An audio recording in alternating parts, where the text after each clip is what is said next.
Hi friends. இந்த கிளைமேட்டில் அதிகமாக கம்பளிப்பூச்சியோட தாக்கம் அதிகமாக இருக்குது. இலைகள்லையும் பூக்கள்லையும் பாருங்கள், மொட்டு எல்லாத்தையும் எப்படி சாப்பிட்டு வச்சுருக்குன்னு. டெய்லியும் இலைகளில் இருக்கிற பூச்சி எல்லாத்தையும் ரிமூவ் பண்ணி விட்டுட்டு தான் வருவேன். இருந்தாலும் திரும்ப மறுநாள் பார்க்கும்போது வேறு இலையில சாப்பிட்டுட்டு அப்படியே போயிட்டுருக்கும். இது உடனே சரி பண்ணலைன்னா மொட்டுக்கள் எல்லாத்தையும் சாப்பிட்ரும், இலைகள் எதையுமே விடாது.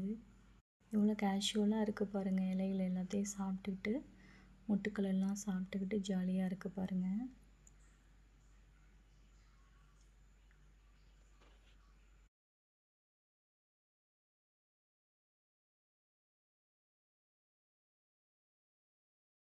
செடிகளோட ஸ்டெம்பில் கூட இருக்குது பாருங்கள். புழு நல்லா தெரியுது பாருங்கள்.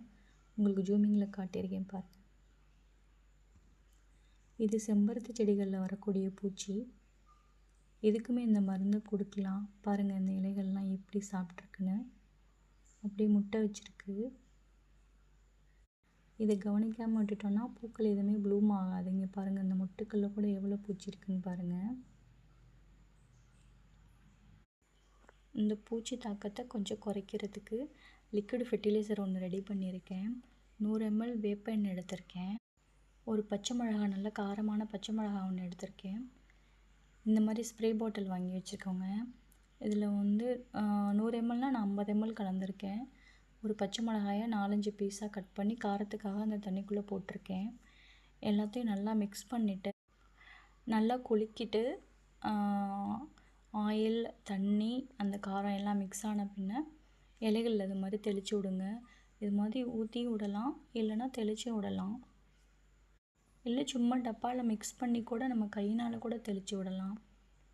கொஞ்சம் இந்த கம்பளிப்பூச்சியோட தொல்லை கொஞ்சம் குறைஞ்சிரும். கசப்பு தன்மையும் காரத்தன்மையும் வந்துருச்சுன்னா பூச்சிகள் எல்லாம் செத்துரும். நார்மலாக இருக்க செடிகளுக்குமே தெளித்து விடலாம். அப்போ தான் இந்த செடியிலேருந்து இன்னொரு செடிக்கு மாறாமல் இருக்கும். மாறினாலும் அட்டாக் பண்ணாமல் இருக்கும். இது மாதிரி ஒரு வேஸ்ட்டான வாட்டர் பாட்டில் கிடச்சாலும் அந்த மூடியில் ஹோல் போட்டுக்கோங்க.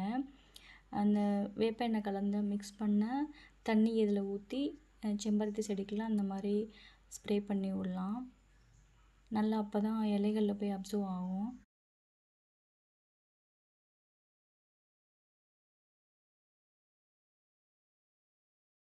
நெக்ஸ்ட்டு இது தெளித்ததுக்கப்புறம் எப்படி இருக்குன்னு சொல்லி நெக்ஸ்ட் வீடியோவில் நான் அப்டேட் பண்ணுறேன். வீடியோ பிடிச்சிருந்தா சப்ஸ்கிரைப் பண்ணிக்கோங்க ஃப்ரெண்ட்ஸ். தேங்க்ஸ் ஃபார் வாட்சிங்.